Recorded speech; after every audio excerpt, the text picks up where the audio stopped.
Hello, everybody, and welcome back. Hello, everybody, and welcome back to Totally Unstructured, or welcome to Totally Unstructured, where there's no script, there's no structure. It's totally.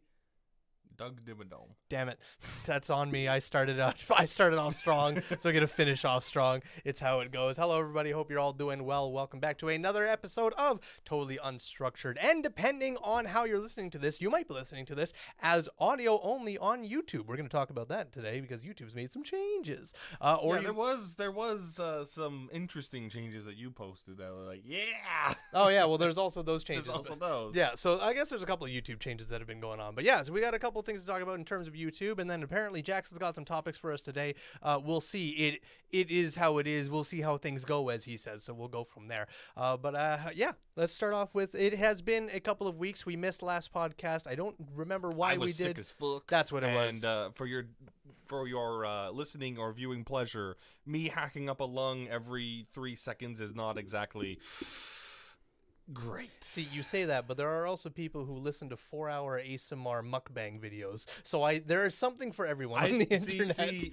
I would expect rather that we don't have those types of people because we don't do that. So. You would think we don't have those types of people, but literally your co-host just placed an order for the official My Little Pony roleplay tabletop game book that comes out in June through Quantum. So we have all sorts of Jesus people Christ. on this podcast. Yeah, Rylan just sent us a link and he was like, "We just got this in our ordering manufacturer today. Pre-order starts now. We can get this in June." And I was like, "How much?" And he was like, "It's $50." And I said, "Put me down for one." and Mike was like, "Oh no." And then Katie asked very much, she was like, can we at least do a one shot? And Rylan said, "Only if Mike tells me what his cutie mark's gonna be." And Mike just said, "Oh boy," and that's all there's been to it. So I feel like Mike would meme that up. Oh, absolutely. I feel like he would meme absolutely. it up. I think Mike would still play it. He would play the edgiest pony you've ever fucking 100%, seen. absolutely. But it'd be great. He's so good. But even the best part about all of this, though, is that even if I don't get to use it for an actual game, if I don't have anything to do with it, I could still make a video about it. I could still review it for content on YouTube. So it doesn't. Everything's content. So it doesn't go to waste. It's still Would it usable. Be audio only content? I mean, possibly. I just take the book here and was like, "All right, Jackson, I'm gonna read you some of these rules. You're gonna tell me what you think. We're just gonna go from it, and then we'll just do that." So, I was trying to Dean Kamen our way. Oh, see, I'm sorry, I didn't understand. God damn it! I thought you were just. It was perfect. I thought you were making some weird like ASMR sexual reference for ponies, and I was like, I don't like where this is going. I don't understand. He's gonna talk about jars in a moment here, and we're not gonna bring that up or something. So, but no, yes, audio only. So recently, YouTube has made an option. So, before I go talking about that, so everyone here, including yourself, knows Spotify, right? Yep. It's music on demand via live streaming. So nothing is downloaded directly to your phone like regular music or anything. It is all on the web, and you pay a subscription service and you get that music whenever the fuck you want it. Mm-hmm. YouTube has had a similar thing called YouTube Music. I use it all the fucking time. Oh, that's right. Yeah, you do. You use YouTube Music in the car all because the time. This is the main reason. A lot of like Spotify and like iTunes, they don't have like video game music, and that's what I listen to. Yes. And I also listen to remixes of other of those types of songs, and for the longest time I couldn't find it anywhere else. Like I tried to listen to like I think the first thing is like the first time I came down here, I tried to listen to like Persona 4 songs because I was really big into Persona 5, and I was like, I'm gonna try and listen to some of the other songs because fuck, there are bangers out there. Mm-hmm. But I couldn't listen to them. I couldn't get them on iTunes. I could only get them off of YouTube. So I just went on there and I downloaded the ones I wanted, and I paid for YouTube Music, and I love it. I always use it. I'm rather surprised that Persona 4 music isn't on iTunes, because it might be now because they just well, not just, but like 2 years ago they put out Persona 4 Golden on Steam. It might be now. The original Persona 5 OST is on iTunes. Yeah. But the other ones weren't for whatever fucking reason. See, because I can understand like a lot of games like don't release their OSTs as soundtracks or anything. Thank you, because, Nintendo. Yeah, it's clearly, especially Nintendo games, because for whatever reason, Nintendo's living in the past and just fucking hates money because they'll make bank loads of it. They just don't. Because they release bangers like fucking the new the Pokemon XD Mystery Dungeon. The remixes for those, like the remasters, are fucking incredible. Yeah, and most of Nintendo's music is just like immediate hits, and I don't understand why they never ever release OSTs for the music, because they are literally sitting on free money that everyone would so willingly pay for, and they just don't. And I don't know. And the worst part about it is that they must have some kind of subconscious about this, because they are heavy on striking down anyone who re-uploads the music, even if you don't monetize it. You can upload the song, no monetization, no ads, no sponsorships, just a song, copyright strike, and and not even copyright strike, copyright takedown. Take down the whole video, because the strike just means any views or any revenue you generate would go to them. But because they're not uploading it for revenue, they're uploading because here's a banger song, listen to it. But they're like, no, take down the video, destroy it. That's our property. You can't upload our property. And it's like, upload it yourself then. And I'm like, what the fuck? Yeah, they would literally get millions of views because they'd be the only way to get it for like actual legit reasons. They could release the OSTs on Spotify, on iTunes, on every fucking streaming service known to mankind, make tons of money there. They can make an official Nintendo Music YouTube account and then just upload everything on there, and then just let ad revenue do its thing. They could upload the full album, and then they have over an hour video and just fucking an ad between every single song, which they would do. They're absolutely there's bank there. It's just there's so much untouched dollar bills that they're just not grabbing, and I don't know why. But anyways, going all the way back to the start, so with YouTube Music being a direct competitor to Spotify and everything, normally the way YouTube Music has operated for a very long time is that anytime a video is uploaded to YouTube, of course they see the audio and they see the video as two separate things, and they categorize all the audio into YouTube Music. So you can go into YouTube Music and you can play a video, but just the audio of it, but you could still search for directly that video. It's very hard to get those. It's hard to do, but you can do it. It is possible, but it's not recommended. Well, that's not what it's intended for. But anytime you upload like a video, even if you just upload a music video, because it's labeled under music, as long as you update it with the song title and everything like that, then it immediately is way easier to get on YouTube Music directly. But if you search WinglessValkyrie, I don't know, Curse of Strahd review, you'll find it, but it's just not as direct as if you upload like Ariana Grande. It's like, boom, there's your song right there. It's whatever. But a recent thing YouTube's done now is they have, because Spotify has been really diving hard into podcasts, they signed Joe Rogan for exclusive podcasts on his on Spotify now, and they also just got both of Markiplier's podcasts, Distractable and Go, My Favorite Sports Team, and they were uploading the audio directly just to YouTube and then to a bunch of other different websites, the same way we do it, where we upload to Anchor and then Anchor just throws it to everywhere. But now Spotify has signed Markiplier's Distractable and Go My Favorite Sports Team, goddammit, for audio and video of the podcast. So as they're recording it, like we're doing right here, is video for Spotify only, but only audio on YouTube, which is complete opposite to how things normally should be. But that's the deal that they signed Markiplier for and everything. Sure. All right. Yeah. So I mean, he got a bag for it, absolutely, and it is what it is. You do what you got to do, and it is a podcast. Vast majority of people listen to podcasts as audio only because the video is not necessary. But a lot more podcasts nowadays are both video and audio because they're being Adeptus Ridiculous is being a perfect one. Yes, but which is funny because it's not really like, it's not necessary at all. No, but the extra little memes in there is why you watch it. Absolutely. I would say Adeptus Ridiculous is an interesting one because it works extremely well as audio only, as most podcasts are intended, but there are a lot more podcasts that are uploaded nowadays alongside a video like we're doing right now, or a live stream, but where if you don't watch the video alongside the podcast, a lot is missed. For an example I can think of right off the hop is Logan Paul's Impulsive. Think what you want about Logan Paul, okay? We're not discussing whether he's a good or a bad person. That's entirely out of the question here. Irrelevant to this point. The point is, the Impulsive podcast is a very dynamic podcast where there are sometimes 4 to 5 people on the podcast at one time, all having a conversation. That seems like way too many. I agree. At some points, it becomes a little too much. I think the sweet spot is 3, no more than 4 people at once. I think that's the sweet spot. But once you get to like 5 or 6, then it's like, is this a podcast, or is this just a group what's the conference call that we're just listening into right now? It's just way too many people talking. But the point being is that they do a lot of stuff, and they talk about a lot of stuff, and they show a lot of stuff on the Impulsive podcast, that if you just listen to audio, you completely miss all of that, and none of that makes any sense. Whereas with Adeptus Ridiculous, there's little funny things that are just shown on the screen, but there's no actual video feed. It's just a flat image that sometimes changes just to add a little bit of memes and context to it, but it's completely not necessary for the video. And I would argue for our podcast here, a lot of it can be absolutely consumed just audio only. They don't need to watch. There will be occasional times where the video helps, but as a whole, as you're like showing something. Yeah, but as a whole, I'd say 90% of all the podcasts we do could be consumed by audio only, and it'd be totally fine.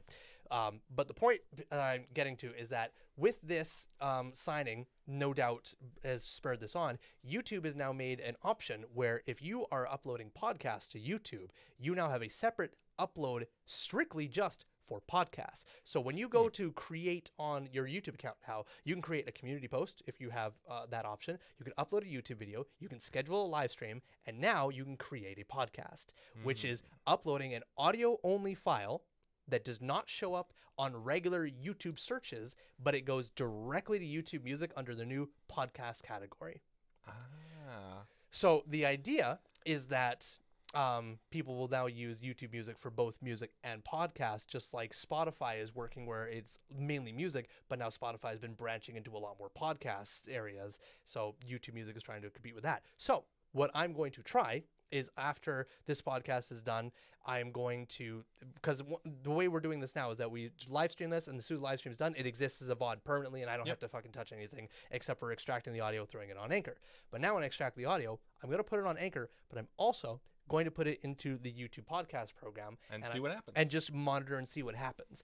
And if the YouTube program does well and the algorithm does exceptionally well from that, then I may just transition from not doing Anchor and just do YouTube podcast and just funnel things that way, because then everything is still in one area and not so many different sources. Because when you put it on Anchor and then Anchor sends it out to all those different sources, it becomes a little harder to track, because Anchor just tells you like, you got this many monthly listens, and you can go, okay, great, how are those split across all the different platforms? Like who's listening on Spotify, who's listening on Pocket Cast, whatnot, and it tells you a rough estimate for the big ones. It'll say, here's your listeners on Spotify, here's your listeners on Google Cast, here's your listeners on iTunes, here's all the listens on other, which is every other one of the casts. I'm like, okay, so thanks, I guess. But what is other? And it's all the other ones we set it to. So, but that's just something I'm gonna try out and see if we go from there. So, not really a big change for you whatsoever. I will be here.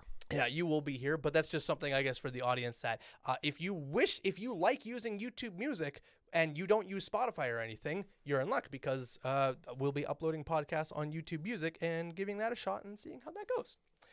But that's about all I have on terms of YouTube. Oh, also, we could swear a lot more now and not have to worry about being demonetized, which was never a problem for this channel, because we're not even monetized, because we have 89 subscribers to go before monetization.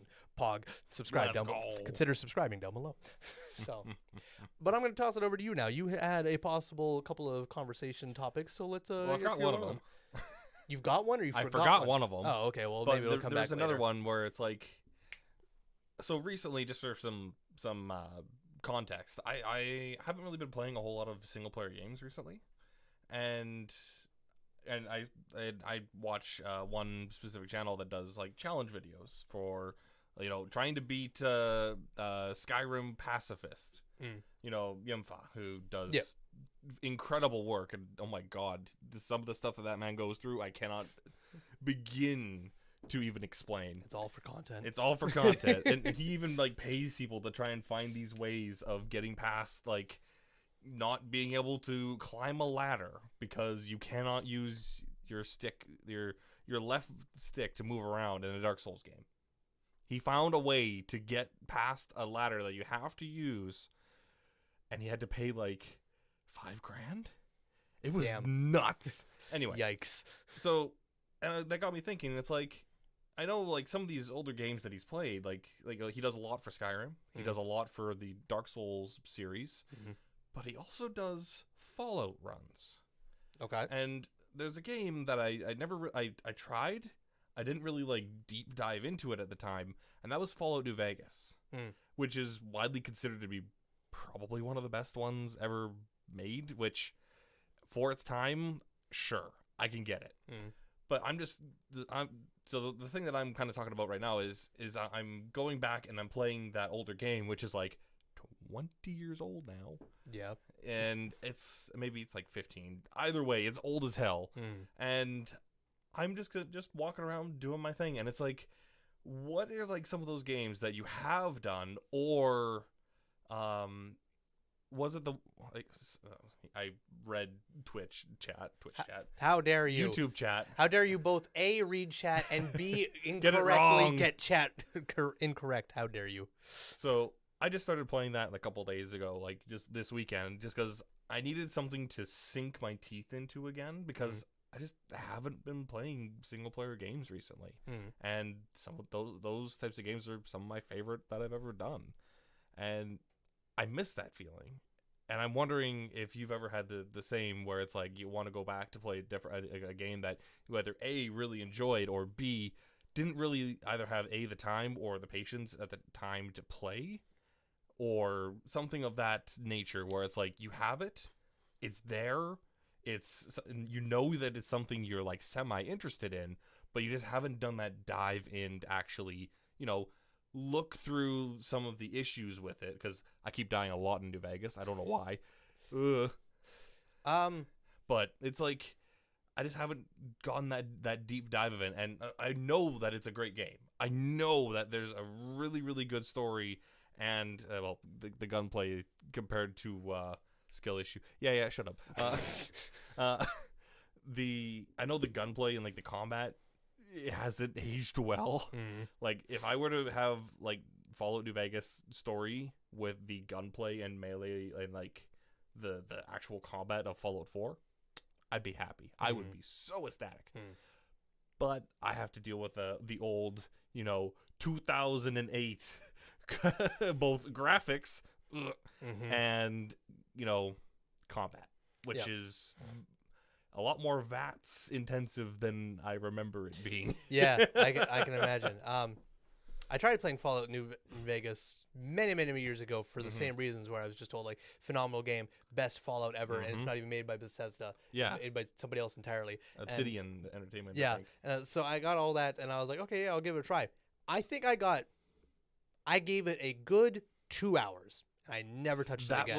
That's exactly what happened with me. I had 137 minutes on it, and it's like, and then I dropped it for like, 15 years, it feels like. Yep.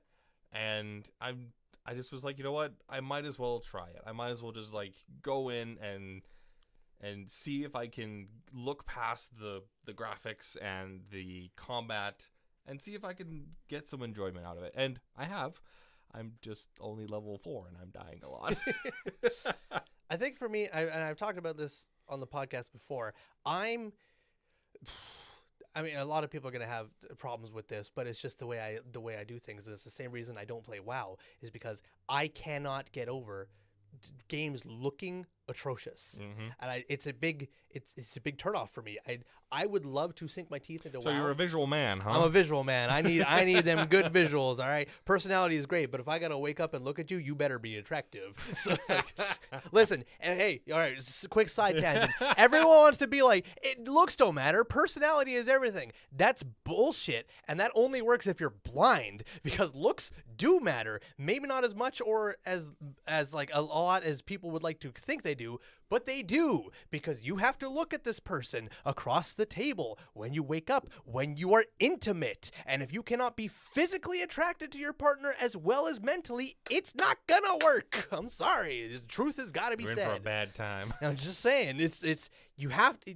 I don't care how funny, how cool. All right, they let's bring it back. Sorry, let's bring it back. Sorry, let's just bring it back. But anyways, I just had to get that off my chest for a second, because goddamn people, I'm tired of hearing it. But anyways, so I'm a very much a game needs to look good for me, and it has to be visually appealing. All right, let's go to the YouTube chat. That is the same. She literally put the same thing twice. Ethereal Ashley says that's what blindfold kinks are for. Typically, and my response to that is skill issue. Throwing it back in chat. Goddamn. Typically, I just from my limited personal experience with blindfolds, I've only ever seen the blindfold kink be for the person who is doing nothing and getting the experience done to them, which is typically the woman. So typically there it's not the uniform. But anyways, that's not the point I'm trying to make here. Let's bring it back to fucking video games. Goddamn it. Yeah, talking about fucking video games, not fucking people. All right. Here's the deal. So I'm a visual man. I need to be able to look at a game and not be visually off-put by it. It's got to look good. I don't want triangles for mountains. I want actual decent looking stuff. There is a small, minute handful of games that can visually look old or just be visually bad because they were made into a different time than they are today that I can get over. The first one that comes to mind is Valheim. Valheim is intentionally made to look old and in its art style. And it was a little off-putting at first for me, but I've since gotten used to it. But I've also stopped playing Valheim because it fucking made me really pissed, but that's a different thing entirely. So you died real bad, didn't you? I leveled up I was ready to go to the swamp. I leveled up my helmet to level 3. I leveled up my armor to level 3, my axe to level 3, my weapons to level 3, my bow to level 3. I had everything fucking max level. I had Troll Cape max level, bronze. I had everything done. I had stocked up the boat. I had everything. I even went so far, I wasn't harvesting food. I was making potions. I was making mead. I was making cooked rare wolf meat, which is insane to get because wolves are bullshit, but I had everything as max as I possibly could, and the only next step I could even take in that game was I had to go to the swamp. I had reached the maximum. There was nothing else I could do. I went to the swamp. I got out. In 10 seconds flat, I was dead. I remember that. I got swarmed by every living creature in the swamp immediately upon getting there. And it was a 30-minute boat ride from my little hovel to the swamp in a straight line. So after I died there, I logged off and I went, nope, I'm never touching this again, because the only way I can get that back is if I redo all of that and get all that gear again on my own, which is multiple hours of work, or I build a raft and fly my little raft over, which will take an hour because rafts are slow as fuck, and I somehow successfully grab my gear and get the fuck out with all my stuff. And I don't want to risk it because they will take me an hour just to sail the raft, and I haven't built a raft yet. So anyways, no, I agree. So I'm done playing Valheim. That happened to us the last time we played. Yes, but I was able to successfully get our stuff back on that one time. But either way, it's just because I'd sunk so many hours into Valheim and it made me so fucking angry. It felt like I had done all that work for absolutely nothing, and I could have been doing other things because I already feel so guilty when I play video games off stream because I could be doing other things. But Valheim got me, it hooked me in, and I was like, you know what, this is fun, this is entertaining, let's put this all on. We got him, boys. And it pulled me all the way in, and then right at the last second it snipped the line, and I went, I'm fucking never grabbing your hook again, bitch. You bullshit. Anyways.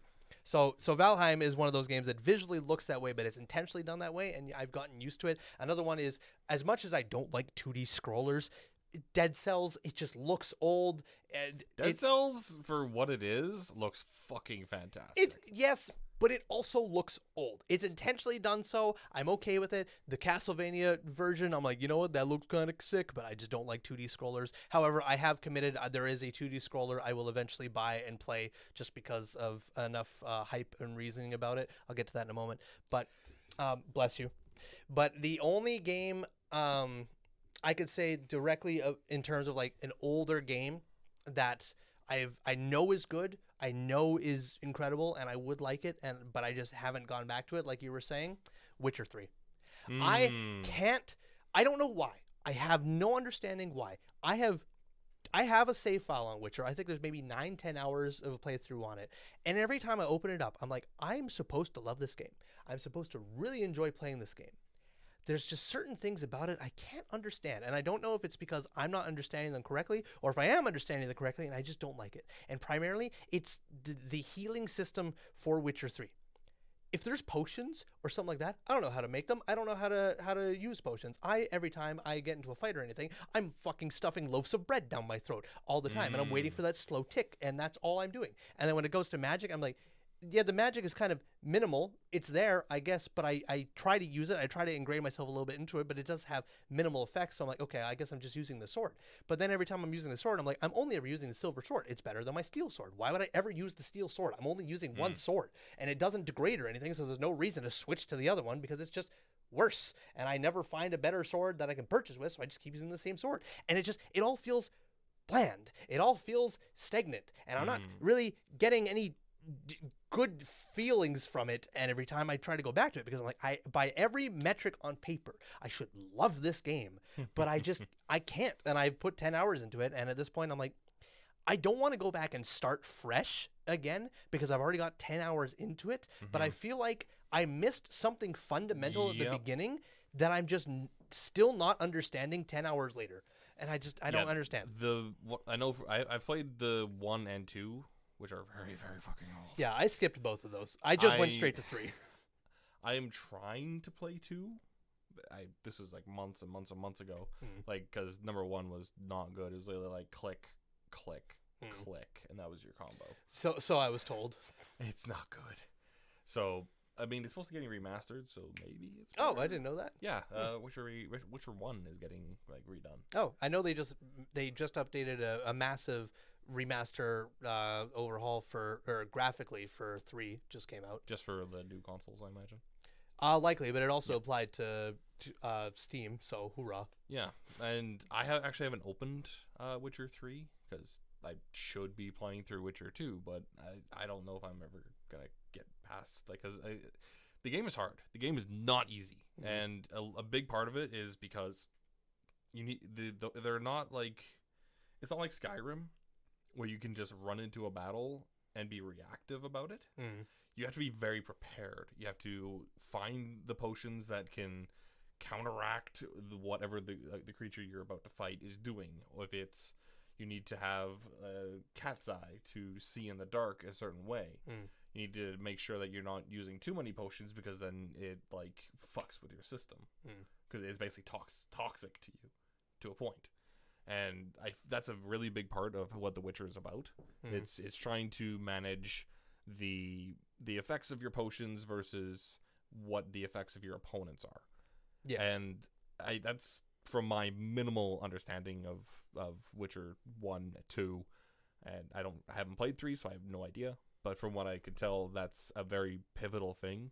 In higher difficulties, you cannot win without preparing potions to counter what's coming at you. It's like, it's paramount that you have the counter, essentially.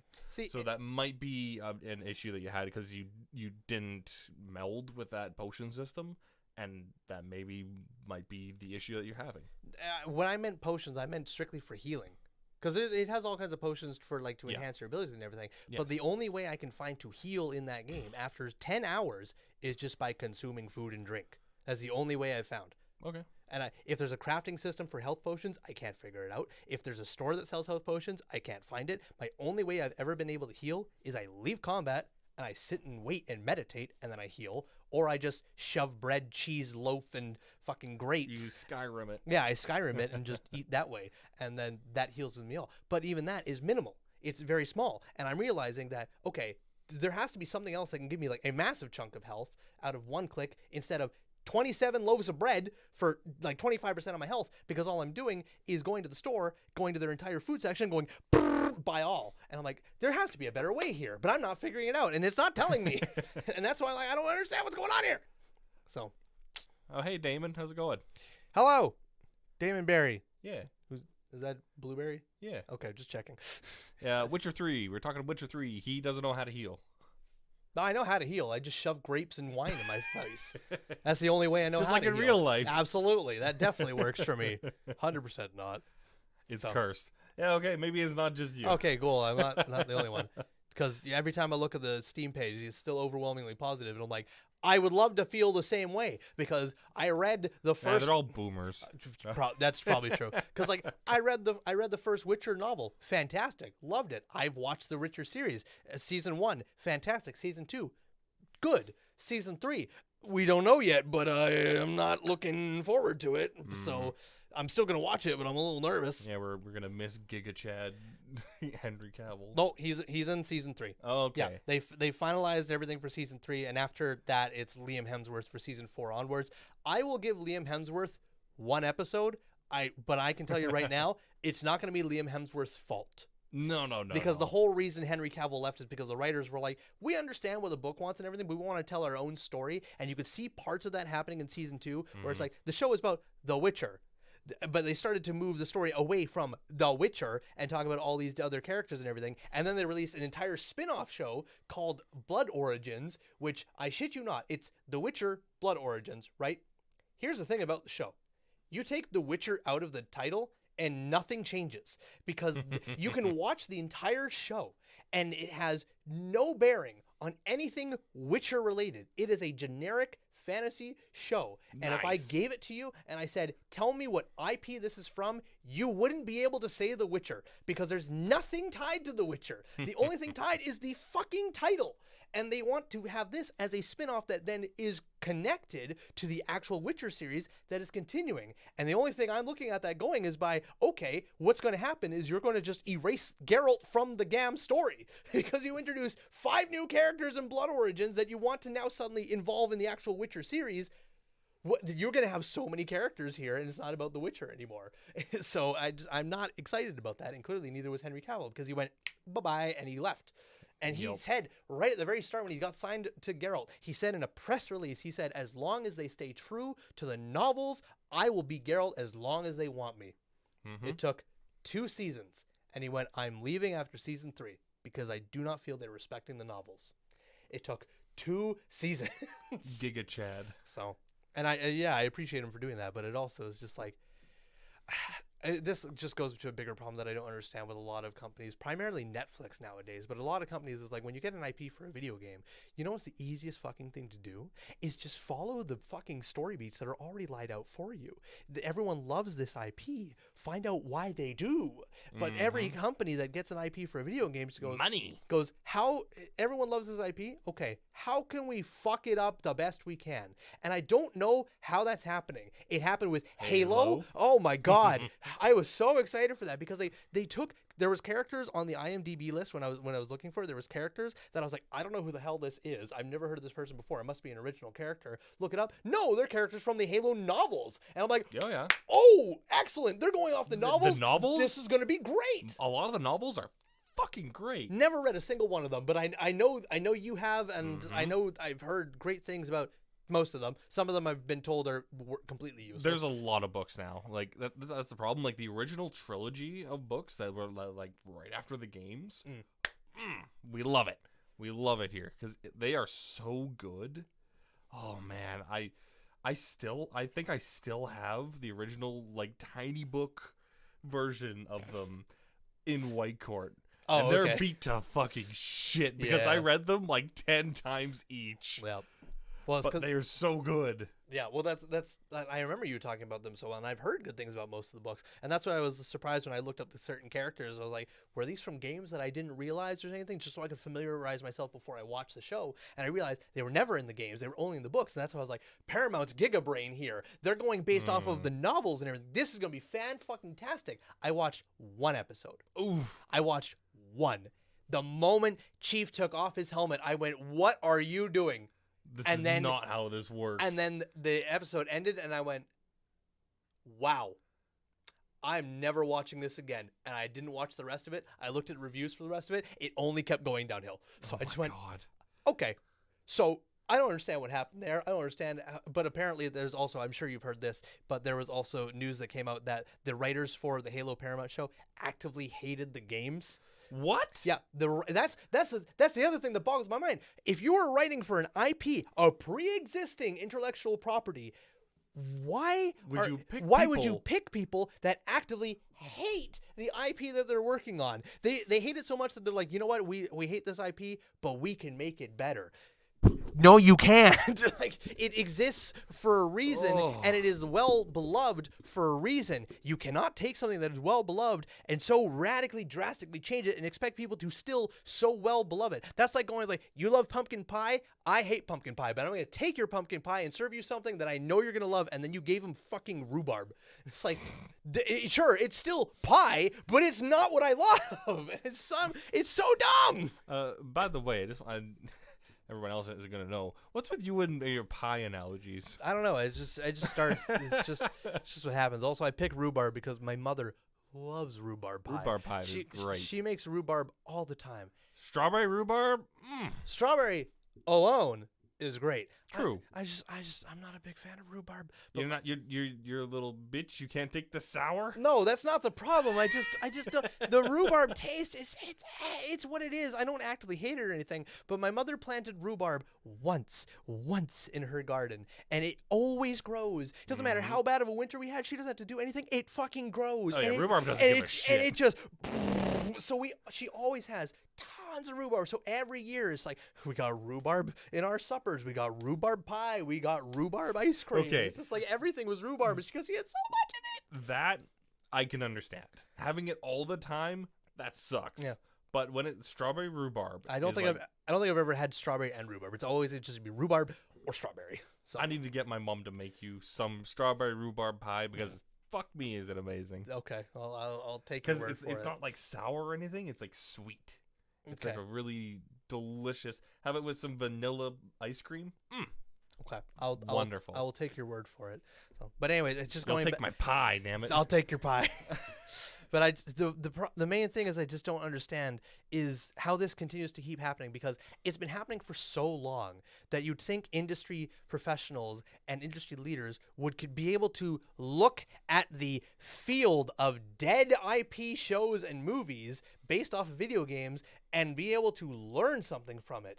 But I don't understand how they can't. And the worst part is there's an entire separate field that has done it properly. The Last of Us just finished. Oh my god, did you watch it? No. Okay, I won't spoil anything. I've never played nor wanted to play. Oh, you never even played the game. Okay, Yeah, fair no, enough. I've never played. I literally only know what little things Ashley has mentioned Okay, well, and what I've seen just randomly. The Last of Us TV show is, I would say, the best TV adaptation of a video game I have ever seen. And the main reason for that is because while there are changes, the changes do enhance Fit in it. universe. They fit in universe and they absolutely enhance it. But the core story, the core full development is exactly the same. It is 1-to-1, the exact same as the game. And the reason it gets away with that is because the game is already loved. If the game was not well received, if the game was hated or had mixed reviews, then there's absolutely room to improve upon it and change things and do something that you think you can do better. But if something is already so well beloved, don't change it. Just keep what you can. And of course, there's never going to be a direct one-to-one comparison because you're taking a video game, which has very much video game elements. Absolutely. But at least the overall story you can take, and HBO took it and they made it perfect. It is the best screen adaptation of a video game I have ever seen, bar none. The closest thing I could ever say that's gotten that close is season 1 of The Witcher. And even that is going off the books. But I read book 1. So season 1 followed book 1 and a little bit of book 2. But it was fantastic. Excellent. But HBO is just incredible. Then you look at other things like Netflix did Resident Evil. Oh my god, that was a catastrophe. I don't know what happened there, but it was horrendously bad. I didn't even know.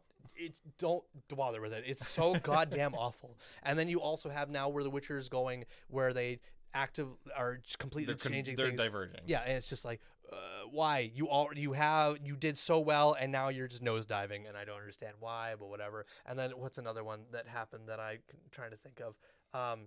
Any of the Warhammer Plus stuff? Well, that's an entirely different beast. that's something else entirely. But there's also, I was gonna say Wheel of Time, but that wasn't a video game, that was a book. But also, why the fuck would you do that? That's a different thing. But anyways, my point being is that I don't understand how massive companies can't learn from the mountain of mistakes that people have made because they have every report possible. They have the earnings reports, they have the audience report, they have the exact professionals and industry people, the executives, the actors, and everything that worked on these things. They have every possible metric known to mankind, and they still go the wrong way, and I don't get it because it can't They're greedy.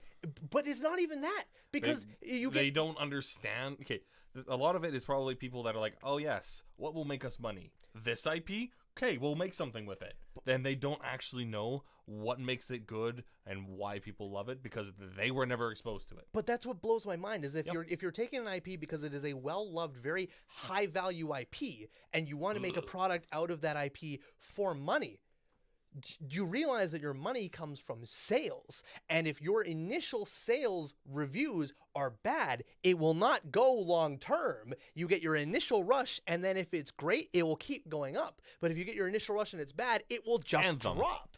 Anthem, perfect example. God, the first time I saw the trailer for Anthem, I was like, that looks so fucking sick as shit. I was down for it, and then I completely forgot about it. And then it released, and I was like, oh yeah, I remember seeing that game. Within a week, yeah, how it's doing. And then I looked at reviews, and I was like, oh, it seems pretty mixed. And then it was done, and the player base was like less than 1,000 in a week. And I was like, wow. Anthem, aka Destiny 3, yeah. So that Damon brings up a good point. They try to generalize content so they can bring specific things to a wider audience. Yeah, but yeah, you don't need a wider audience. The people who play video games is such an enormous audience to begin with. That's why video games are such a massive industry, and that's why they're worth billions of dollars. Why the fuck do you think Microsoft is trying to buy Activision Blizzard? Because it is a massive, massive market, and the Hollywood knows it's a massive market. That's why they keep taking the IPs. But you're trying to bring it to a wider audience. You don't need a wider audience. You have the biggest audience you possibly can imagine. Video games generate. But that's not enough for them. But that doesn't make sense because I don't. It's all about corporate greed at this point. But even corporations can be somewhat intelligent. They can look at the mistake somewhat. I said somewhat. They can look at mistakes of corporations past that have floundered and they can learn from it. But I don't understand how they don't. It actually blows my mind. It actually blows my mind because if I go to you and I'm like, listen, I made this thing. It's really loved. It's really beloved. You can literally see every possible metric known to mankind because I can give you that. And you can look at reviews. You can read everything you need to about this IP. It will cost you $2 billion, but you can make something out of this. And now you know, flatline, I need to make $2 billion off of this IP to break even just for purchasing the IP. That is your baseline. And you have every single thing written out for you on why it was successful to begin with. And you went, get new writers. I want to do something else entirely different than this. We're going to make sure the writers hate the game. And also, writer, you love the game? No, out. You hate it? You read a review? You didn't like? Done. Start pen to paper. And you flounder. And you make $100 million. You go, it's video gamers. They're the problem. They just don't like mass market. And I'm like, I don't understand. I don't get it. Yeah. It blows my mind. Anyways, a big one that happened was the Monster Hunter movie. Oh my god, I didn't even remember the Monster Hunter movie. Holy I forgot fuck. about it too. And then you brought it up, and I was like, oh man, that's a perfect one right there. It sucked for Monster Hunter fans for the most part, but my dad, who knows nothing about the game, liked the movie. I watched the movie. I'm going to tell you right this. Not the worst video game to screen adaptation I've ever seen, but it was one of the movies of all time. It was so mediocre. And there were certain aspects about the movie that I was like, okay, you know what? Genuinely, this is good. This is enjoyable. But they were very, very few and far between.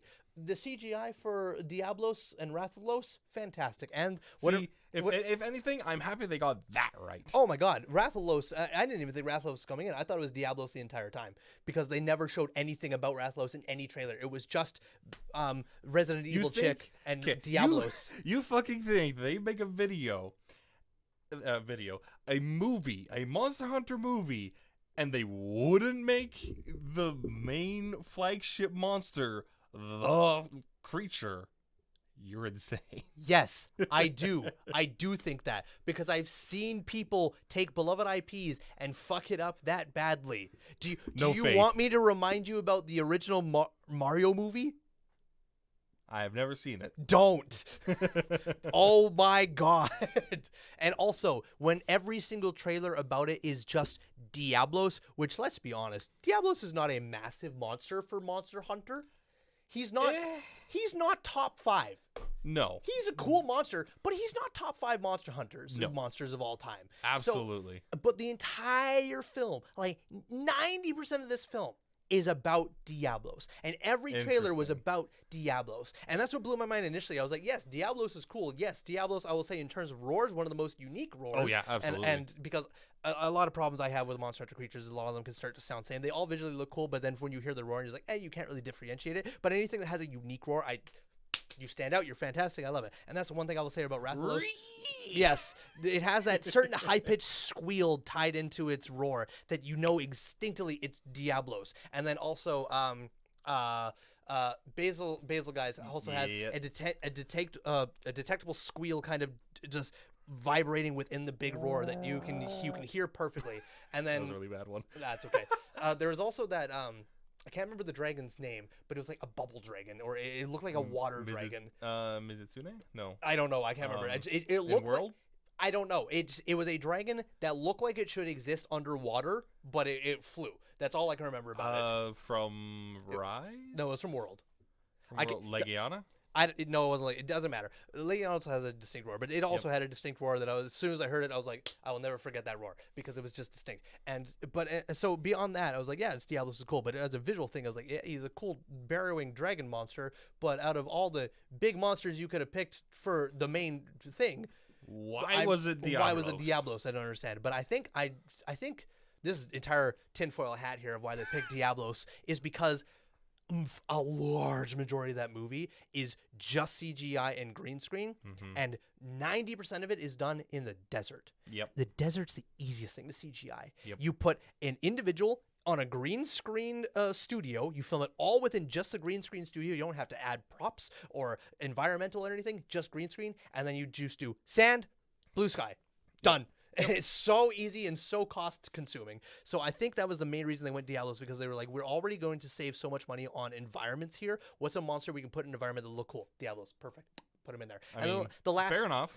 It works. And then like the last 10% of the movie, they finally move to a jungle with the actual ship, and then you find, oh my god, Meowster, they did him so poor. God, oh my god, he looks so bad. No, it was the scariest animatronic monster I've ever seen. It wasn't even an animatronic; it was CGI, but it looked so bad. And then they had Rathalos at the end here on a big cool fight in the rain. I was like, you know what? This sequence, sick. Peak Monster Hunter. This looks dope. If the whole movie was like this, it would have been way better, just visually. But it wasn't. It was about surviving the desert with Diablos surrounding you at all times, and it was okay.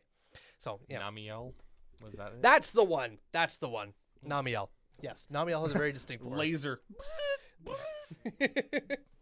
But it has a very distinct roar, and that's what I like about it. Yeah, but, absolutely. I forgot about Namiel. I'm not gonna lie. How dare you? I forgot its name. I could see it and I could hear it. Yeah, so Abyssal Dragon, Rave Dragon. Yeah, you're right. Also, its armor was very, very cool. It was all floaty and shit. But anyways, yep. So that's what I don't understand about industry leading professionals. Like, they have everything written out for them, and they still lose money. And that's the other thing. Is like, not only do they make bad products, but they also lose money. So you think they can't try again. So you can't try again, and then you leave the audience even worse off, because you're like, the audience gets hyped. It's being adapted. They want to see it done very well because they can, and they just flop again and again and again. And when it flops, the industry is like, there's no money in this IP. There's no reason to try it again. It's like, no, there is money in this IP. You just have to follow literally the step-by-step guide written for kindergartens. And they just don't. And I don't understand why. It blows my mind. So. Yeah, and hopefully that's not writing on the wall for the D&D movie, but... Early reviews from critics are in. It has, I think at last look, it had 9 early critic reviews. All 9, 100%. All 9 were 100% on Rotten Tomatoes. Interesting. Which... That's sus. It's interesting to see. They are critic reviews, which is always different than an audience review. Yeah. So we'll see. Do these critics play or have played D&D? I'm going to say most likely not. Movie review critics are literally, their job is just to watch films and critique films. Yep. So from a film standpoint, probably great. From a D&D standpoint, I'm going to assume it's probably good, but we've also seen, things not go well. So we'll see. I will say from the trailers I've seen so far, it looks like a very fun movie. It doesn't look like a serious movie. It looks high energy fun. Yep. And I'm excited for high energy fun D&D film. Which is honestly the only way you really could do it. Pretty much. You could do a serious D&D movie, but you'd have to follow an original story that already exists and not from a player standpoint. The D&D film very much looks like a band of adventurers like you'd normally have at a table going off on a regular D&D campaign, which is fine. Of course, you can make a film like that. But if you wanted to make it a serious toned movie, you'd have to take a pre-existing story, which leads me perfectly to my next point. They are working on a Dragonlance series for Amazon Prime. And interesting. Here's what gets me excited about it. You just want to see hot Tiamat. No. I don't care about. Don't you lie to me. Hot Takesis would be cool. Don't get me wrong. But here's the thing that gets me excited. Joe Manganiello is an executive producer on it. Oh shit. That's what has me excited. That's big. Because he has been in D&D for years. He's a massive advocate, especially for Dragonlance, because he read all the Dragonlance novels and he played in Dragonlance original campaigns back when TSR was in charge of D&D. So he is in the thick of Dragonlance, and he's an executive producer on this show. That has me very excited because they're an experienced set of eyes on the show. And it's the exact same reason why when they announced that they were doing a Space Marine or Warhammer TV show for Amazon and Henry Cavill was an executive producer, I'm excited because there's experienced professional eyes on this and not just the corporation being like, throw money at this IP, make something out of it, see if we get a return on our investment. Also, we're stupid because there's one really big one that we just didn't even acknowledge. Is this the most recent text? Yes. Another video game adaptation that I don't know if you would really even consider is the same category, but Arcane. Oh, yes, Arcane was pretty... Yes, Arcane. Arcane... Oh. Arcane is yes, but no. Here's the thing. And this also... this is a perfect example about Cyberpunk as well. Yes. Also, did you hear? Cyberpunk won Anime of the Year. I mean... Deserved. Absolutely. Deserved. You know what's the hilarious thing? What did it beat out? Oh, what did it beat out? Demon Slayer. Ooh. And Attack on Titan. Good. And Spy Family. Oh, Spy Family was good. And Jujutsu Kaisen. So Jujutsu Kaisen's decent. So I haven't finished it though. But here's a hilarious thing. Like Demon Slayer and Attack on Titan, this is for the Crunchyroll Awards. I think they both respectively won like 6 different categories on their own. Cyberpunk won 0, nothing. Yep. And then Anime of the Year, everyone's like, well, it's going to be either fucking Attack on Titan or Demon Hunter. And then it's like Cyberpunk Anime of the Year. And it's like, okay. Gamers unite. Let's go. So very well deserved, but it's just like 0 awards won, except for the most important one. And then everybody else won like 6, 7 awards on their own. Around when that was released, the numbers for the game shot. Oh yeah, absolutely. So much more than one release. It got me back into playing it because I played it initially when it first came out. Yep. Yikes. But I had fun with it for what it was. But then I just kind of stopped it because I was like, listen, I can only be driving on the road before my car just slowly sinks into the fucking medium for so long before I can't play this game anymore. No, that didn't happen. Yes, it did. No. I was going around a corner. I went up onto the freeway and then I was merging onto the highway. And as I merged, I tried to turn onto the road. The car did not turn. It just slowly sank into the pavement. And then I clipped through it, and then I fell out of the bottom of the world. And I went, you know what, I'm going to let this cook for a bit. and I never played it again. And then I watched Cyberpunk Edge Runners, and I went, I'm back in, boys. See, the thing that happened for me is in one of the missions, you had to go through a window in the desert. Oh, yeah. Yeah. So I tried to go through the window, and it would do the animation, and I get shot like 100 meters back. You got slingshotted back? I'm just like, God. What happened? So I trundle back up to the window, try it again, get yeeted again. Oh, God. And it's like, but what did I do? So you couldn't even finish the mission. It was like, you have to go through this window, and then every time you crawl, it just boing. It was actually, that's like the biggest bug I've seen, and it's fucking funny. Oh my God. But I reloaded and then it worked. Thank fuck. But and then there's also one where in one of my files there's with Pan Am, one of the quests just doesn't fire.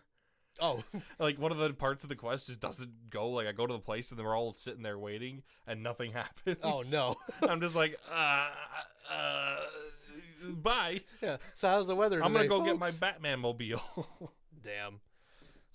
I think the worst bug I ever experienced in this game is the most unique bug I've ever seen in a video game at all. I was talking to a character, like just a random NPC. Can't even remember who it was. But this character, this is important to know. The skin color of this character is white. Oh no, it was one Okay. of those ones. Oh yeah, so you've seen this bug before. It's where everybody gets turned. Yeah. Yeah. Yeah. I don't know how this even is possible from a game standpoint, but I was talking to the person, and the sun was either going behind a cloud or something, because you could see the shadow happening on the walls, and a couple of characters got into the shadow and then they just fucking melded into the shadow. I was like, oh, that's weird, but I could still see their bright, vibrant blue jacket. And then it comes over to the NPC that I'm talking to, and the shadow crossed over the NPC, and his skin color went from pristine white to charcoal black. And I was like, I don't think that's part of your cybernetics. I think we got fucking apocalypse now happening or some bullshit. And but the game continued to run fine. It's just everything went black, and I went, oh, okay. So I just quickly restarted back to the last checkpoint, which was like 5 minutes ago, reloaded, totally fine, went to talk to the NPC, continued like normal, and no fucking, blackface, the whole world happened, so. Whew, not like, canceled. I was like, oh, okay. I wasn't streaming it at the time either, so I was like, oh, okay, that was fucking weird. So, yeah, that's the weirdest bug I ever saw in Cyberpunk and it didn't break the game or anything, it just happened, and I went, I'm gonna restart. I don't know where this is gonna. I'm just gonna restart. So that was the weirdest bug I ever saw. But yeah, I will say with Arcane, it's very interesting to tell a story from League of Legends because of how League of Legends, a game, is run. It's a MOBA. It is a multiplayer only MOBA. Eventually, there's a MMO RPG coming out for it, and I guess there's also Runeterra, and then there's also now a single player. The Shadow Isles King game. I don't know what the hell it's Rune called. King? It's just called Rune King. Is that what it is? A League of Legends story. I thought that was the card game was Rune King. No, that's Legends of Runeterra. Oh, that's the one. Okay. Yeah. So there's different aspects to the League of Legends IP now, but initially it was just a multiplayer MOBA. Every character itself has its own backstory, and there is a universe that they all exist in, with the Freljord, with Demacia, and all these different areas. Yeah, Shurima, and all these different areas. So like there is a lore, there is a world, and there is story beats for all these different characters, but it is all like a Dark Souls game, easily ignored and still have a blast with the game as all. So if you want to make a story from it, there is no hard set narrative to follow. So in a way, that makes Arcane easier to achieve because there's no hard set rules to follow except for maybe how a character is portrayed. But even that, they altered. Jinx is still crazy, but Jinx is OG Jinx in League of Legends is off her fucking rockers crazy. That is Jinx. So Jinx in Arcane is like a few years ago, essentially. Whereas Jinx in League of Legends proper is a little bit further along, and a little bit further along in the... Yeah, Jinx in League of Legends proper is what I would call your manic pixie dream girl on heroin. Yeah, true. And 15 Red Bulls. That's Jinx in League of Legends game. Jinx, as we left off in Arcane, I would say is a broken girl. But also... she's like a teetering on the edge of its pure insanity. She's a psychotic broken girl, but she's not to the hyper manic pixie dream girl that League of Legends Jinx is. Because they can't do that. No, they can't really. Well, they could. It just wouldn't make for a very compelling story, and you couldn't really connect. The story with the they character had that way. for Jinx in Arcane, it fits with her narrative for the game, but enhances it like 13-fold. 100%, and that's where I'm saying with making Silco, my boy. Yeah, and that's where I'm saying like with Arcane again, when I say a lot easier, I don't mean like, oh, it's easy. I'm just saying it's a lot easier to adapt that game to a story because you have so much room to do what you want. You have foundations to draw upon, but with like The Last of Us, you have the foundations, you have the bricklayer, you have the glue, you have the building, you have the doors, you have the window, you have literally everything built for you. Follow this. Maybe You could change the tonal accent of the curtains and it will still be good. But you can't be like, here's a 5-story building. You're like, excellent, I'm going to build a train station. No, that's not how this works. Whereas League is, here is the blueprint. Do what you want. And they did. And that's also where a lot of things could have gone wrong. Absolutely. A lot of things. It's a lot more to fuck up, but a lot more freedom to make something new. Yep. And with what they did with it, it was incredible. Like, very much. One of the better things that I've watched in recent history. Yeah. And I would say the exact same thing applies to Edge Runners, where it's, here's the blueprint. The game is done and everything. It has its own story, but they were like, we're not going to tell that story We're not telling V's story. Yeah, we're not telling V's story. We're going to tell the story in this world, but it's not going to be V's story. And that's where it gives them a lot more room to work off. Here's the blueprint. Do what you want. A lot more room to fail, but a lot more room to make something incredible. Whereas, once again, The Last of Us, a very, very minor room to fail because follow this and you're good. So... That's what I just don't understand. Yeah, no, with Edge Runners, I was surprised at how good it actually was. It also helped that they had, was it Mad? Trigger. Trigger? Yeah, Trigger. Of course there's Trigger. Yep. Trigger. Anything Trigger animates is usually really fucking good. I've only ever seen 2 Trigger animes. I've seen Kill la Kill and now Cyberpunk. If I've watched any other thing by Trigger, I don't know. Gurren Lagann, right? Is Gurren Lagann Trigger? I don't know. Somebody fact check. Somebody fact check that. What animation? What animation studio made Gurren Lagann? I feel like it has. That... I could see it. Now that I picture the show, that could be Trigger. It could be Trigger, or it's just somebody that did a really good job with it. Someone who aspires to be Trigger. Who knows? But either way, like, Trigger does such good animation for anything that they touch. Honestly. If it is Gurren Lagann... Gainax. No, I'm fucked up. Lamau, get fucked. I've never even heard of Gainax, so... I mean, they did a good fucking job on Gurren Lagann. Yeah, Gurren Lagann is fantastic. I need to watch that again. It's been like 7 years. Honestly, now that you mention it, yeah, me too. And I've been thinking of this like a couple of days ago, actually, for Edge Runners. I was like, I should watch Edge Runners again. I don't want to, though, because I fucking cried at the end of Edge Runners. Oh, I did too. I was so fucking upset. But I will say, I was not as upset as I thought I was going to be. I thought it was going to be switched at the end of Edge Runners. Spoilers for Cyberpunk Edge Runners. At the end of Edge Runners, I thought... Oh God, what was her name now? I can't even remember. I thought Lucy was going to die. As soon, early on, when they were talking about Lucy wanting to go to the moon, and it was her biggest dream to go to the moon, immediately as soon as they started talking about that, I shook my head at the TV and I went, she's not going to the moon. And I was like, no. As soon as they started doing that, I was like, she's not going to the moon. You don't tell me all of this stuff about a character. And for them to go. For them to go. No. I know that for a fact. And you can start to picture this in like any kind of movie or TV show. If you know for a fact a show is capable of killing characters, you can start to picture when they're going to or who's going to die. Because if a show gives you suddenly a massive expo about a character, they're going to die. Probably. And I started... And Edgepunk. Hey, oh, yo. Yeah. Edge Runners completely flipped that on its head. Yep. It murdered basically everyone. Yeah, everyone except Lucy died. And it did it without any, like, ceremony or pomp. Nope. With Rebecca, oh my God, instantaneously dead. Look up, squish, done. I was so mad. Because Rebecca is great. Oh, you know what's a hilarious thing? I don't know if you know about this. So when they were this was released in a documentary of the making of Cyberpunk Edge Runners. So when they were doing it, and they had the conversations between Trigger and what's the company name for Cyberpunk? CD Projekt Red. Yep. When they were having these meetings and discussions about the characters, and like Trigger was bringing them like animations and unique SketchUps for the characters they were making, because all CD Projekt Red's input was, if here are locations in the game that you could use for the thing, here are different how characters portray, here's what Ripper Docs do, and they gave them like all those foundations. But then they said like for characters and everything, it was completely up to Trigger to make their own original characters. They did a fantastic as long as they job. wanted. It was a funny thing though, when they brought them, when they brought them the lolly. CD Projekt Red asked if the lolly was necessary. It seemed a little too much for the animation, and they didn't know if it was going to be well received.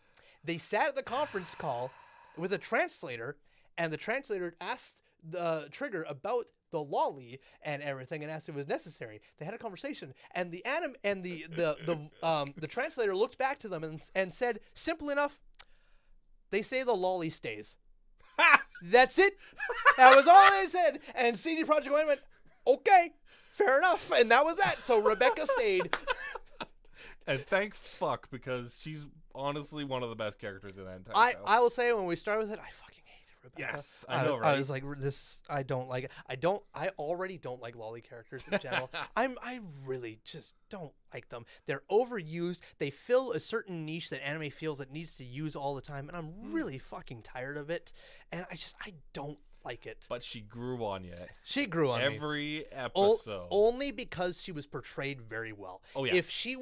If she had the exact same tone and personality from the start to the end, like every other lolly in existence, I wouldn't like her. Like, as much as I love Miss Kobayashi's Dragon Maid, I still cannot fucking stand Kana. I don't like her. I don't understand why so many people fetishize Also, her as well, which is just another problem in itself. But even just generally like her, I don't get why. I'm just going to take a step back here. Rebecca is not a lolly. She is petite. There is a difference there. Okay, sure, fine. Yes, correction. She is petite. 100, but not 100%. I don't know if she's underrated. Like, she is not a child. Someone want to look up how old Rebecca is, please? She's at least 18. I'm going to say guaranteed. I'm going to say hopefully, for the way she dresses and the fact that she was trying to coerce David into sexual favors. We're going to 18. Okay, cool. Thanks. See, excellent. Not a lolly. There, fine. Legal. Sure. Okay. Absolutely. She is a petite woman. Fine. You Get know it what? right. Here's the thing, though, and this seems like it may be a weird connection, but Doki Doki Literature Club, all 4 of those girls legally, for the game to be made and get the rating it has, they are legally 18. You cannot look me in the eyes and tell me that Natsuki is 18 years old. You just can't, because she's not. But for the game to be legally okay to sell in its state, she has to be Around 18. 20 is what Rebecca Around 20, but in the show they say 18 plus. 18 plus, yeah. That's for legal safety reasons. Otherwise, suddenly, there's problems. Either way, it's canon. Yeah, I mean, also, Natsuki is 18 plus canon. Also, I mean, all of them are 18 canon. They're all in high school. They just failed a couple grades. Sure, yeah, that's what. Wait, hand wave. Yeah, that's what happened. God damn it.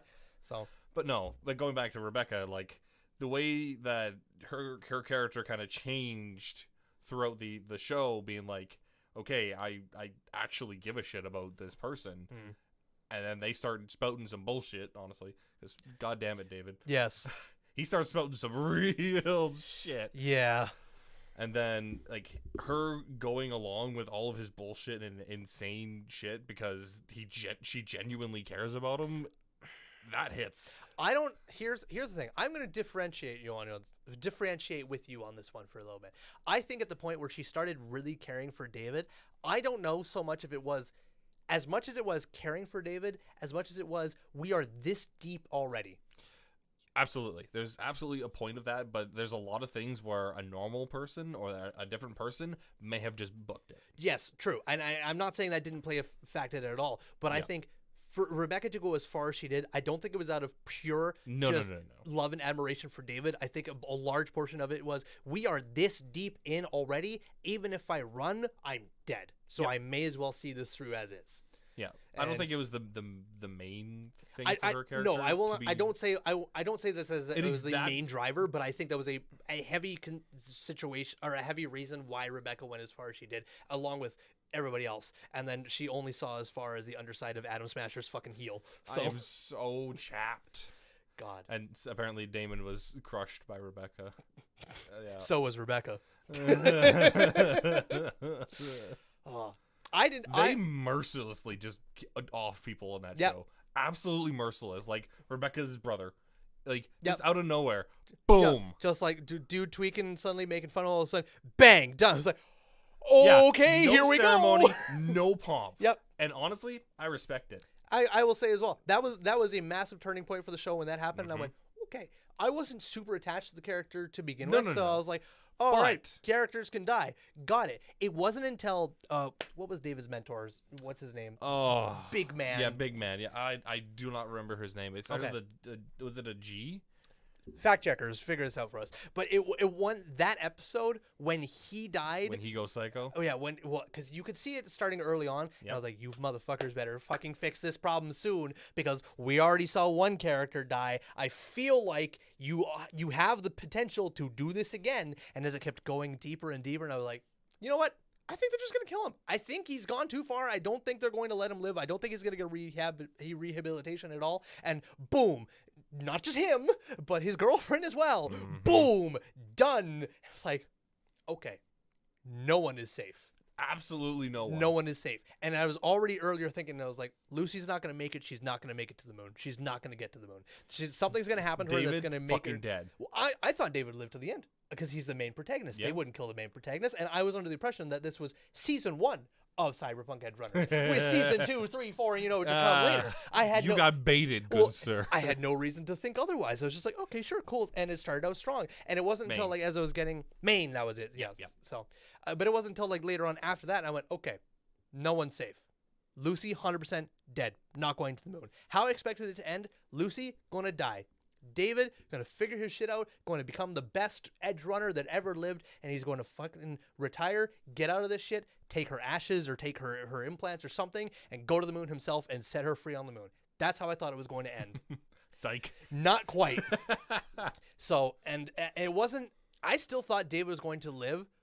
I would say probably right up until the slow-mo version when he started talking to his mom when Rebecca was like fucking trying to shake him out, and then he just said, I'm going right to the top for you, Mom. And Rebecca said, okay, to the top. That's when I went, David's dead.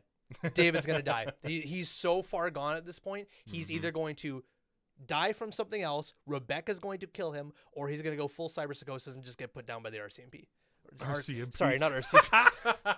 By the this guy's going cyber psychosis, eh? Yeah, Canadian RCMP going fucking. We better get the cyber moose on him. The Mountie police are gonna show up in their red and white and fucking blast his ass. So, but that was the point where I was like, he's not gonna make it. He's either gonna die, or he's gonna go psychosis, and he's gonna put in jail for life or something. But maybe Rebecca brings him out. Who knows? And then Rebecca got fucking squished, and I went, no, David's just dead now. And the worst part is like it happened, and then they just showed her corpse just like mangled. Yep. And like, then eyes popped out and stuff, and it's just like Yep. And they didn't linger on it either. It was like squish, corpse, move on, and that was it. That was all the time you got. No time for closure. Yep, that was friends. it. That was all the time you got, and on we go because we got shit to do. So that final episode was fucking insane. Yep. I still almost 90% of the time I leave from work, I still put I really want to stay at your house on my phone. Because goddamn, I was at the time where I was getting ready to leave Twitch and move to YouTube that I watched Edge Runners, and you put it on there, and it's like, you motherfucker. Yeah, I used that song at the end of that video because I had been listening to the song constantly after finishing Edge Runners, and I was almost done making that video, and I just went, you know what? This song is going to be my ending video now. That's decided. This is mine now. This is mine now. I've decided. And I checked as well because I was like, yes, it was used for a show, but it was first used for the game. But it's in the game, right? And I checked and it was like, yep, it's in the game. Perfect. Copyright, no problem. So into the video it went. So. And I feel like that song wouldn't have gotten as popular. Absolutely not. 100%. Without that. Guarantee you not. The song is good only because of the emotions we have associated with it. 100%. Absolutely. I don't think if I did hear the song in the game before, I don't remember either. But then I heard that song before and I was like, motherfucker, I love this song now. And I bought it. I have it on my phone now. It's for iTunes. And then as soon as I got back at Cyberpunk, I was like, all right, Edge Runners, you got me back in. I was running around and everything. I was going through some hotel or building or something, and some fucking radio was playing it. And I was like, fuck you. Now I have to stop and listen. And I put the controller down and I just listened to the rest of the song on the radio. And then the radio changed. I was like, all right, good. I can continue my mission now. I can leave now. Fuck you. I was so angry. So, but yeah, it's such a good song. You know, it's also good ending this podcast. Agreed. Unless you have any other topics or conversations you want to talk about or anything. No, I forgot the one. It hasn't come back. It's all right. You know what? We're going to continue this. Get fucked. Motherfucker. Yeah. So, an interesting thing has been brought up that I want to ask your opinion on, but it also ties into a conversation. I mentioned this on stream. I don't think I've ever talked about this on a podcast. Okay. I'm done buying Games Workshop minis. Full stop. All right. Because Games Workshop has hiked their prices again within like 6 months. Yep. And I'm done. I'm tired of it. I have all boxes there. I bought those at discount. The one on the top I got for free. Yep. Free. It was my free mini for being subscribed to Warhammer Plus for a year, so not really free, but whatever. So, but I haven't touched them. They're still in the boxes there. I'm trying to sell my Grey Knights right now, both because A, I need the money. B, I don't need them. I've realized you know what? I don't have any desire to buy any other Grey Knights. I liked the idea of Grey Knights. I really like the lore for the Grey Knights, but I've watched enough Grey Knights in play that I've been like, you know what? I don't think I want to play Grey Knights, so I'm trying to fucking off-put them. And like the Beast Nagas still are fun. I've got a set of Beast Naga boys and the dude there. Have I built them? Have I touched them? No. And I got them at discount too, and it was still expensive. Yep. And at this point, I went, you know what? If I'm gonna buy a Games Workshop model, it's going to be the unique ones. Be'lakor, Engron, those big cool models, a knight perhaps. That's when I'm gonna buy one. But for squads of boys and shit, I'm done. It's the price hike is too high, and even when I do buy it, I just have so much other stuff that I am putting my attention to right now because we're not playing a lot of Warhammer right now. Yeah, I'm 10th edition is what everyone's suspecting right around the corner. So I'm very hesitant to get back into 9th edition, really dive into the rules, and all of a sudden, hey, guess what? New rule book, fuckos, and just have to change everything again. Because we all know that's exactly what's going to happen. When they're like, oh yeah, 9th edition, completely compatible with all your old codexes from 8th edition. And then guess what? Everyone got a new codex because it wasn't that compatible all of a sudden. So yeah, it's clearly going to happen again. And it is what it is. It's to be expected. But at this point, I'm fully done buying Games Workshop models, except for unique ones that I'm eventually going to get, because the big unique ones are not just for gameplay purposes. They just look fucking stellar. Squads of infantrymen, they look cool, but I'm not buying them to put them on the shelf and admire. I'm buying them because I need them for the game. But if I buy Be'lakor, if I buy a knight, if I buy Engron, they will sit on top of that speaker or on a shelf, and I will be able to look at them and be like, look at that fucking beast of a model, and be proud of that. So, however, I brought up what I'm going to start doing now, and I mentioned this on the live stream, is I'm now saving for a resin printer. Not a filament printer, a resin printer. Filament printers are cheap, they're incredible, but they are good for big 3D models because they leave trace lines from how it works. Resin printers are a little bit more expensive, but they're fantastic for minis because they don't leave trace lines. They just harden from UV light over time, and then they're perfect. There's no seams or anything. So excellent for miniature models. And I brought this up at D&D yesterday, because someone was asking if about my Warhammer models. I can't remember who it was. I think it was Rylan. But I just mentioned, I was like, yeah, I'm not buying anymore. I'm done. I have so many that I've already purchased that I'm not building or anything. So I just have no interest in buying anymore. I'm just gonna put my money aside, and eventually I'm gonna buy a resin printer. And then even for like Hero Forge minis or D&D minis, now I can use my resin printer and just make everything that I want there. And instead of every single time we play, I was like, so this is supposed to be Yanagu the Demon Lord, but here's a fucking bull. The base size is the same, and Power Imagination, pull up the image on the computer. Here's what it's supposed to look like. And it's like, it's fine. Most people play that way. It is what it is. But I like having the actual damn thing so you can be, because I'm all about immersion. You need to be immersed in the game to fully believe the game is actually happening. And I want to try and do that as best I possibly can. Printing the actual models is going to be the best way to do that. And what I did not expect when I brought up the idea of buying a resin printer was for everyone to suddenly go in, actually, can we all chip in? Because then we can make our character minis and print them as well with your resin printer, and if we all chip into it, then we can all use it. We just send you the STL files, and then you print them, and you can print them all on a base bed, and snap them off, and boom, we have all the minis that we want. You can make our character minis, you can make your minis, we can do all of it, and we all chip in for it so we can all use it. And I went, holy shit, guys, I didn't think you'd want to do that. Like, resin printers are expensive, and they're like, how much? And I was like, a decent one, $300 to $400, and that's just the printer, not even like the bottles of resin. And like, and other stuff that you need. Yeah. Well, because you need a curing chamber as well. Yes, you need a curing chamber for resin printers as well, or just a lot of direct UV sunlight or something like that, which will also help. But a curing chamber would be like the best thing. You just click it, and it just does it. But either way, and they're like, so we all chip in like what, $180 or something. We can get that done, and then bingo, bango, bongo, done. And then even Katie was like, well, for a resin printer, it also has to be aerated. She lives in a unit. She has a garage. She doesn't have a car. None of her roommates have a car, but they have a garage. She was like, put the resin printer in there. Done. Now you don't have to worry about the fumes or anything, and then we'll just send the files to Katie, and it prints off in there. What are you looking at behind me? Is it fucking a bug or something? No, I was thinking you could just like have it in the corner here and then just aerate it out. Oh, I could, but that window has been shut for fucking years, so I can control the lights in here. So, Fair. but it's an option. But yeah, so that was just the thing that I was like, oh, damn, okay, this is actually a really cool idea. And this brings me to my question. Is this something you would also like to chip in for so that you could print not only D&D minis, but if you wanted to, Warhammer minis? The only thing that I can see myself wanting right now, and this is like This is just a stupid thing because